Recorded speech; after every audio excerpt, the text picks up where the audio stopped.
시청자 여러분 안녕하십니까. 지금부터 전옥현의 안보정론 시작하겠습니다. 오늘 첫 번째 소식은요, 이한동 전 국무총리가 숙환으로 오늘 별세했습니다. 향년 87세이고요. 여러분들 잘 아시다시피 이한동 총리는 이 판사 출신으로 검사도 했고요. 그 다음에 81년도에 11대 국회의원 선거에서 민정당 소속으로 당선된 이후에 16대까지 육선 의원을 지냈어요. 그리고 이 전두환, 노태우, 김영삼 정부에서 한 차례씩 여당 원내 총무를 맡았고, 김대중 정부 시절에는 2년 2개월간 총리를 역임한 바 있습니다. 그리고 인사청문회를 통해서 임명된 최초의 국무총리, 그리고 2002년도에 하나로 국민연합 후보로 대선에 출마하기도 했습니다. 그래서 이한동 총리는 이 재직 시절에 상당히 뚝심도 있고 상당히 추진력도 있고요. 그리고 이 소통 능력도 남다르다라는 그런 좋은 평가를 받은 총리 중에 한 명인데, 참 이 아쉬운 점이 굉장히 많고 심심한 조의를 표하고 싶습니다. 고인의 빈소는 아직 정해지지 않은 것으로 그렇게 알려지고 있습니다. 다음에는 윤석열 총장 관련인데요. 오늘 전격적으로 뉴시스에서 하나 상당히 놀랄만한 뉴스를 보도했어요. 바로 뭐냐면, 윤석열 총장이 최근에 시민단체, 이 시민단체는 당연히 반문재인 성향을 보이고 있는 시민단체인데요. 이 시민단체의 대표를 만나서 신당 창당을 시사했다, 이런 보도가 나왔습니다. 저도 이 보도 내용을 여러분들께 분석해 드렸고, 저는 신당 창당보다는 국민의힘에 들어가서 이 기본적인 뭐라 그럴까요, 정치 기반을 일단 갖춘 상태에서 출발하는 것이 훨씬 낫지 않겠느냐. 더군다나 이 국민의힘의 경우에는 대한민국 현 살아있는 역사를 만드는 주 역할을 해온 정당이 현 국민의힘이 아니겠습니까? 그렇기 때문에 민주당은 딱 3번밖에 정권을 못 잡았어요. 그렇기 때문에 이렇게 여러 가지 정치적인 관록을 가지고 있는 이 국민의힘을 통해서 대선에 출마하는 것이 훨씬 더 유리할 것이다. 그리고 짧은 기간이고요. 그 다음에는 정치적인 경험이 없기 때문에 정치적인 그런 모든 역정을 다 가지고 있고, 정보력도 가지고 있고, 재정 능력도 가지고 있고, 그리고 여권과 싸워 이길 수 있는 하드웨어와 소프트웨어를 많이 가지고 있는 이 국민의힘에 입당하는 것이 기본이 아니겠느냐. 그래서 저는 이미 여러분들께서도 잘 아시다시피 김종인 비대위원장이 윤석열 총장 제3지대에서 신당을 창당하라, 그러면 윤석열 총장 쪽으로 사람도 몰려들고 돈도 몰려들고 어려울 것이 하나도 없다. 그래서 마크롱과 같은 길을 걸어라, 이런 김종인 비대위원장의 생각에 제가 비판적 논평을 해온 바 있습니다. 그런데 윤 총장 입장이 조금 전에 나왔는데요. 뭐라고 되어 있냐면은 지금 현재 신당 창당과 관련된 보도, 신당 창당을 시사했다는 이런 보도는 전혀 사실이 아니다. 그리고 말이죠, 더 중요한 것은 윤 총장이 지금 현재 사회 각계의 다양한 인사들을 만나서 의견을 듣고 있는 것은 사실이다. 그러나 반문 성향의 시민단체장을 맡은 적은 없다, 이렇게 부인하고 있습니다.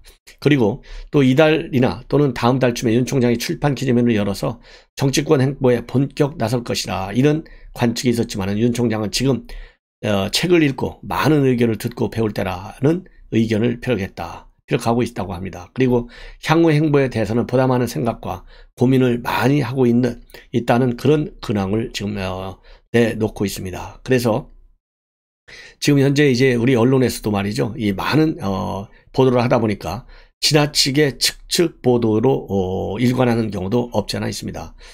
그래서 이런 이 추측 보도, 이것은 윤석열 총장의 앞으로의 입지에 부정적 영향을 줄 소지가 많기 때문에 이 보도 매체, 그리고 이런 것을 보도하는 기자들 각별히 조심해야 되겠다 하는 생각이 듭니다. 더군다나 지금 현재 윤석열 총장과 관련해서는요, 국민의힘 내부에서도 이 과거 적폐 수사를 거론하면서 책임론을 제기하기도 있는 상황이고요. 더군다나 어제 김웅을 만난 김종인 비대위원장은 이제 윤석열 총장 선택지가 많이 없어진 거 아니냐, 그렇기 때문에 너무 서두르지 말아라, 이런 지금 현재 변화된 입장도 내놓고 있어요. 그렇기 때문에 윤석열 총장과 관련된 보도 상당한 신중을 기하는 것이 좋겠다. 그리고 마찬가지로 그래서 윤석열 총장도요, 야권 안에서 일부 비판적 시각이 있고요. 특히 이재명 지사의 경우에는 여권에서 상당한 비판적 그런 이 반발들이 나오고 있습니다. 가장 큰 이재명에게 타격을 줄 수 있는 여권의 뭐라고 그럴까요? 새로운 안은 바로 뭐냐? 경선을 9월 달에 실시하지 말고 한 11월쯤으로 늦추는 것이 훨씬 좋겠다. 그래서 이재명 계, 그 다음에 반 이재명 계와 상당한 지금 현재 결투 국면으로 들어가고 있어요. 그렇기 때문에 여당도 말이죠. 이재명을 지지하는 이런 세력들하고 그 다음에 반 이재명 세력들하고 일대 접전이 지금 벌어지고 있는 상황입니다.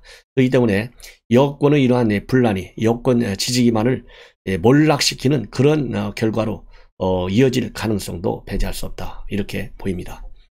자, 그리고요, 대한민국 영화 역사에 새로운 역사를 창출한 윤여정 씨가 배우가 오늘 입국했어요. 그런데 오늘 입국하는데 상당히 좀 눈에 띈 것은요, 휠체어를 타고 입국을 했지만은 실제로 나오는 과정에서는 휠체어에서 일어나서 걸어서 나왔습니다. 그리고 입국 상황과 관련해서는 이 소속사에서 이 비공개 처리를 하기로 해서 귀국 소감은 미리 이렇게 입장문을 통해서 발표했는데요. 여우 조연상 수상 순간이 아직도 생생하고 그 다음에 여전히 설레고 떨린다. 무엇보다 같이 기뻐해주고 응원해준 많은 분으로부터 분에 넘치는 사랑을 받아서 몸둘 바를 모를 정도로 감사하고 또 감사하다. 덕분에 수상의 기쁨이 배가 되고 하루하루 정말 행복했다. 코로나 이 엄중한 상황에 피해가 오는 것을 바라지 않는 마음으로 부득이하게 입국 과정을 비공개했다. 그래서 일단 컨디션을 회복한 후에 다시 이야기 나눌 수 있기를 희망한다. 너무 감사한다. 이런 입장문을 발표했어요. 자, 그래서 이 휠체어 타고 들어오다 보니까 더 이 언론에 관심이 많은 것 같고요. 그래서 뭔가 이 몸이 좀 안 좋은데 그래도 이 공개를 이 비공개로 들어오긴 들어왔지만은 일단 그래서 마지막 나오는 과정에서는 걸어서 나왔다는 말씀. 그래서 이걸 보면 윤여정 배우도 우리 국민적 시각을 상당히 염두에 두고 있고요. 이 휠체어 타고 나오는 모습이 별로 그렇게 좋지 않게 보일 가능성을 있기 때문에 최종적으로 나오는 그 과정, 언론에 포착되는 그 과정에서는 걸어 나온 것으로 알려지고 있습니다. 자, 그런데 말이죠. 이렇게 윤여정 씨가 세계 역사에 대한민국의 영화 그야말로 이 독보적 이 인재임을 다시 한번 처음으로 보여줬지 않습니까? 그런데 오늘 조선일보 보도에 따르면요, 김두규 우석대 교양학부 교수가 매주 말이면은 아무튼 주말 김두규의 국은 풍수 이런 이 칼럼을 매주 쓰고 있어요. 아주 재밌어요. 그래서 이거를 제가 간단하게 소개해드리면 사실 중국에서는 말이죠, 윤여정 씨의 배우보다도 훨씬 앞섰던 한국 배우가 있었다고 합니다. 이 굉장히 오랜 이 과거로 돌아가야 돼요. 1910년 10년에 김념이라고 하는 그 영화 배우인데, 이 김념이라는 배우는 1910년에서 1983년까지 살았습니다. 그런데 이분이 1930년대 중국 영화계를 제패한 영화 황제로 통했다고 그래요. 이러한 내용은 박규원 작가가 쓴 상하이 올드 데이비스 2003년도에 민음사를 통해서 나온 책자인데, 이 상하이 올드 데이스 이 책자에 실려 있고요. 이 박규원 작가는 그래서 이 김념이라고 하는 영화 배우 이 기념하기 위해서 지금 제주도에 정원을 만들고 있다고 그래요. 제주시 조천읍의 정원, 이름이 올드 상하이입니다. 그래서 이 김념이라고 하는 중국에서 1930년대 완전히 영화의 황제로 통한 이 배우의 위대함을 알리기 위해서 이 올드 상하이라고 하는 제주 이 공원에다가 기념관까지 짓고 있다고 합니다. 그래서 지금 현재 그래서 김두규 교수가 이 제주도 현장을 가봤는데요. 20년째 정원 만들기가 진행 중에 있고, 사람은 40년을 살아야 그럴듯한 얼굴을 가질 수 있지만은 정원은 100년이 지나야 겨우 제 모습을 드러낸다는 영국 격언을 인용하면서 100년의 정원을 꿈꾸고 있다. 이런 지금 보도가 나오고 있습니다. 그래서 지금 현재 우리 한국인들한테는 안 알려져 있지만 이 영화 황제 김념 씨가 봉준호, 윤여정과 함께 기억되기를 희망한다는 그런 결론을 내리고 있는데요. 그럼 얼마나 이 대단한 영화 황제로 평가를 받았느냐? 영국에 먼저 말씀을 드리면요, 이 김념이라는 사람은 어떤 사람이냐면 1910년 서울에서 양의사 면허를 최초로 받은 김풀순의 삼남으로 태어났다고 그래요. 그런데 이 김풀순 씨는 독립운동으로 수배를 당하니까 만주로 이주했다고 합니다. 그래서 이 의사를 활동하는 중에 의문을 독사를 당하고 아들 김염의 삶은 이제 그때부터 굉장히 어려워졌다고 그래요. 그래서 고생 끝에 1927년도에 상하이로 이사를 가가지고 그때부터 영화계에 발을 디뎠는데 1930년도에 야초한화라는 그런 영화에서 주연을 맡으면서 일약 스타가 되었고요. 1934년도 상하영화잡지 전성에서 실시한 인기투표에서 영화 황제로 뽑혔다고 봅니다. 그래서 중국 수상 저운라이도요, 직접 김영과 그 부인을 베이징으로 초청해서 김영 당신은 영화 황제이면서 동시에 우리 중국의 부마다 이렇게 칭찬까지 했고요. 그 다음에 2012년도에 노벨문학상을 받은 모옌도 이 김영을 평가하는 이런 글을 남기기까지 했다고 합니다. 그래서 이 김영 씨가 배우가 천부적 재능, 경험, 정의감, 혁명성, 진보적 면모만으로 이렇게 영화 황제가 된 것은 아니다. 어떤 신비한 힘 같은 것이 그를 도운 것이고 그 신비한 힘이라고 하는 것은 부침, 독립운동가, 그 다음에 형, 독립지사들의 영혼이 아닌가 한다. 이런 평가가 나오고 있다고 합니다. 이것이 바로 이 박규원 씨의 아주 특별한 올드 상하이 책에 나오는 얘기라고 그래요. 예. 그래서 이 모옌, 이 노벨 문학상의 수상자인 모옌의 김영평은 신비한 힘이라고는 했지만은 이 박규원 작가는 성공 배경을 다음과 같이 평가하고 있다고 합니다. 중국의 장래를 위한 사상을 대표했고 억압받는 사람들의 고통을 대변했고 외세를 배척하고 새로운 사회를 건설하려는 진보적인 젊은 이상을 보여주어서 1930년대 중국을 대표하는 최고의 배우가 되었다. 이렇게 평가하고 있다고 그래요. 그래서 혹시 윤우정 이번에 이 배우 그야말로 세계 영화사의 한국 배우로서의 새로운 역사를 만들었는데요. 이 김영 씨도 1930년대 중국을 제패했다고 하는 것이 우리 국민들에게 많이 기억되게 될 그런 이 계기를 이 조선일보 칼럼이 만들었지 않았나 이런 생각이 듭니다. 다음으로는요, 이재명 지사 얘기를 한번 하겠는데요. 오늘이 이제 어버이날이잖아요. 그러다 보니까 이재명 지사도 이 어버이날을 맞이해서 부모님의 묘소를 오늘 방문했습니다. 근데 이 부모님의 묘소는 이제 합장이 되어 있다고 그래요. 그래서 과거 어린 시절을 회상하는 그러한 페북의 입장문을 오늘 내놨어요. 그래서 그 내용을 이제 보면 10대 때 아버지를 원망하면서 필사적으로 좌충우등했다. 그리고 돌아보니까 본인이 극복해야 할 대상은 가난이 아니었더라. 아버지였는지도 모른다. 그러니까 그러면서 부모님을 한 명의 인간으로 연민하게 될 때 조금은 철이 든다고 하는데, 그러면서 이제 부모님에 대한 돌아가신 부친에 대한 기억을 떠올리고 있어요. 그러면서 공부 좀 해보겠다는 제 길을 그토록 꺾었던 아버지지만 사실은 학비 때문에 대학을 중퇴한 청년이기도 했고 그래서 더 모질게 하셨다. 누군가를 미워한다는 일은 참 품이 많이 드는 일이다. 그 강렬한 원망이 저를 단련시키기도 했지만 때로는 마음의 어둠도 만들었다고 이렇게 털어놓고 있습니다. 그러면서 아버지는 고시생 시절 말없이 생활비를 통장에 넣어주시고 병상에서 전한 사법시험 2차 합격 소식에 눈물로 답해주셨다. 그때야 우리 부자는 때늦은 화해를 나눴고 제 청춘이 한 페이지가 넘어갔던 순간으로 벌써 40년이 다 되어가는 일이다. 그러면서 말이죠. 마지막으로 시간은 흐르고 어느새 저도 장성한 두 아이의 아버지가 됐고 무뚝뚝한 우리 아들들과도 너무 늦지 않게 더 살갑게 지내면 좋으련만 서툴고 어색한 마음을 부모님께 드리는 글을 핑계로 슬쩍 적어본다. 이렇게 했는데요. 이 페북을 제가 왜 여러분께 소개해 드리냐면요. 이 페북을 보고 김무선 씨가 바로 이재명 씨를 또 한 번 비판하고 나섰습니다. 그래서 이러한 이재명 이 지사의 페이스북 이 기사 보도가 많이 나오고 있거든요. 이 기사를 본인의 페북에 공유하고 있어요. 그러면서 뭐라고 비판하고 있느냐? 또 감성팔이하고 나오고 있구나. 이렇게 강력히 비판하고 있어요. 그러면서 내 아버지 서울대 졸업했다고 말했었잖아.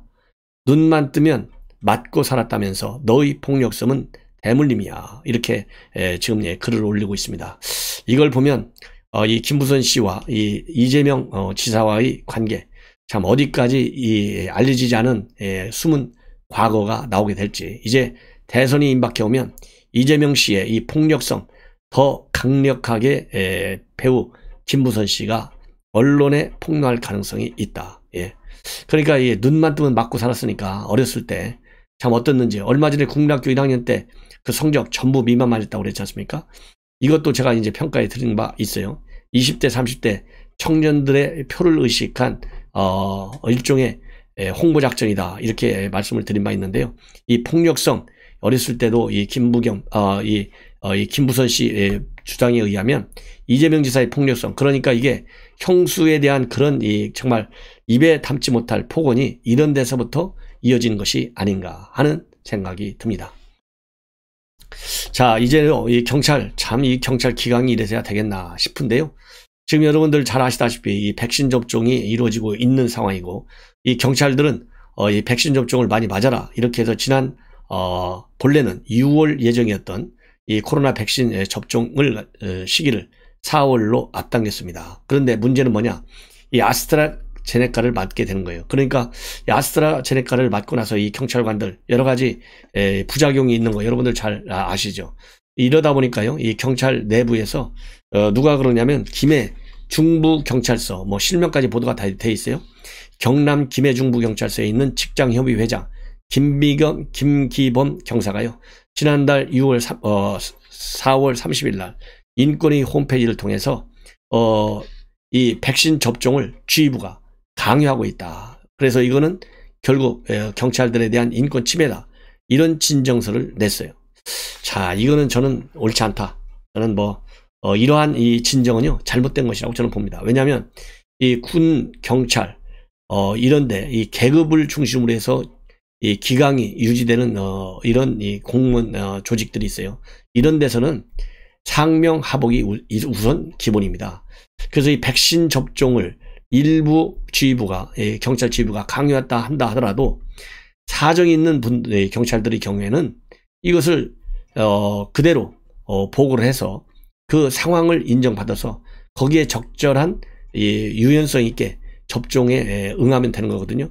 근데 이걸 갖다가 내부적인 절차를 거치지 않은 상태에서 바로 국가인권위에 진정을 한다? 이러니까 경찰들이 욕먹어요. 예, 기강에 빠졌다. 이 기강이 빠졌고, 기강이 빠지다 보면은 결국 큰 틀에서는 우리 국민들한테 피해가 오는 거예요. 그래서 이 진정서를 낸 이 김기범 경사의 진정 내용, 저는 별로 인정하고 싶지 않습니다. 잘못됐다, 이렇게 저는 비판하고 싶어요. 그러면 진정서에서 주장한 논리를 보면요, 정말 저는 더 이해가 안 갑니다. 참고적으로 여러분께 소개시켜 드리면, 경찰 지휘부가 백신 접종 여부를 자유에 맡기겠다는 약속과 달리 반강제적으로 맡도록 했고, 접종률을 높이라는 지휘부 지시를 받은 간부들이 경찰서, 과별, 지구대별 접종 예약률을 비교하면서 심리적으로 압박했다. 경찰 지휘부는 범죄 피의자와 피해자에 대한 인권을 존중해야 한다고 강조하고 있는데, 이것은 물론 옳은 방향이지만 정작 직원들의 인권을 존중하지 않는 지휘부에 대한 경종을 울리고 싶었다, 이렇게 얘기하고 있거든요. 그리고 본인이 진정을 냈다는 사실을 갖다가 지난 5월 6일 경찰 내부 통합 포털 게시판이 있는데, 폴렛, 이 폴렛의 진정 사실을 공개해서 지금 이 만천하에 알려지게 됐는데요. 야, 이거 정말 이렇게 기강이 빠진 이 경찰, 이런 이 경찰이 대한민국 치안을 담당하고 이 검경 수사권 조정을 통해서 상당한 수사에 전권을 행사할 정도로 많은 이 재량을 주게 됐어요. 이러한 이 검경 수사권 조정에도 상당히 문제가 앞으로 더 커질 가능성을 시사한다, 이 대목만 보더라도요. 자, 참고적으로요, 그럼 경찰은 총 11만 7천여 명 가운데서 67%가 아스트라제네카 백신 접종을 마쳤고요. 그동안에 뇌출혈, 그 다음에 반신마비, 이런 이상 반응을 호소한 경찰관들이 있었어요. 물론 경찰이 아닌 우리 국민도 이 후유증, 언론을 통해서 많이 보도된 바 있습니다. 그래서 이런 후유증을 경찰관들이 두려워해가지고 이렇게 진정서를 내는, 이것은 국민의 불안을 더 촉발시킨다, 그런 측면에서도 마땅치 않다, 저는 그런 생각을 하고 그렇게 평가를 하고 있습니다. 자, 다음으로는요, 지금 현재 여러분들 잘 아시다시피 청와대 비서관 전효관 지금 이 비서관이 최근에 감찰을 받았어요. 이 감찰을 받게 된 것은 본인이 세운 회사 서울시에서 50억대의 일감을 말하자면 특례로 많이 받아냈다. 그래서 거기에 비위가 있는 것이 아니냐 이런 의혹을 받았는데, 그래서 이제 감찰 실시했는데요. 감찰 실시 결과를 청와대가 오늘 발표했는데, 그 감찰 실시 결과를 보면 의혹을 인정할 수 없다. 그렇지만은 본인이 국정 운영에 부담이 줄 수 없어서 사직하고 자연인 신분으로 해명 대응에 나가겠다는 입장을 밝혔다고 합니다. 참고적으로 이 전효관 청와대 문화비서관의 경우에는요, 2014년에서 18년까지 본인이 세운 회사에 51억 원 규모의 사건 12개를 서울시로부터 받았어요.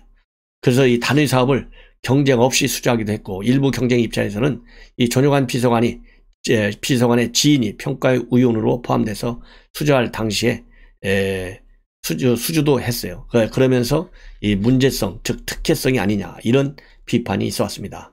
참고적으로 이 청와대에서 발표한 내용을 보면요, 서울시 관계자 50여 명을 조사했지만은 전 비서관이 용역 수주에 관여한 사실을 확증할 진술이나 자료를 발견하지 못했다. 그래서 지금까지 청와대가 조사한 자료는 수사기관에 제공할 예정이다. 이렇게 밝히고 있습니다.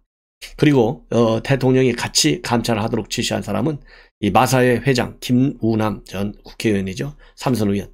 이 감찰을 하라. 왜 그러냐면 본인의 비서관을 비서실장으로, 과거 국회의원 시절 보좌관을 비서실장으로 채용하는 그런 과정에서 이 업무를 보고하는 직원에게 욕설을 퍼부은 그런 혐의가 또 언론에 폭로가 됐습니다. 그래서 이제 문재인 대통령이 감찰하라 이렇게 지시했는데요. 감찰한 결과 이렇게 욕설, 폭언을 한 것이 사실인 것으로 확인이 돼서요. 민정수석실은 감찰 결과를 주무부처인 농림축산식품부에 이첩했고 규정에 따라 상응하는 조치를 취하겠다 이렇게 입장을 밝혔습니다. 자, 어떻게 됐든지 간에요, 이 청와대 이 비서관, 그 다음에 김우남 마사회장, 그야말로 요직 중에 요직을 갖지 않습니까? 이런 걸 보면 문재인 이 대통령의 인사 정책이 얼마나 잘못됐는지 다시 한번 확인이 되고 있고요. 이러한 인사 누가 했겠습니까? 인사수석이 다 한 거 아니에요? 그리고 청와대 민정의 검증을 받은 거 아니겠습니까? 인사수석이 이렇게 많은 이 결격 인물들을 발탁하는 그런 실수를 많이, 그리고 실책을 했는데도 불구하고 임기 5년 내내 청와대에서 버틸 것이다 라는 보도가 나오고 있어요. 참 큰일 났다. 왜냐하면 인사가 만사다 이렇게 다들 이해하고 있잖아요. 인사 하나가 잘못되니까 나라 꼴이 아니게 흘러가고 있어요.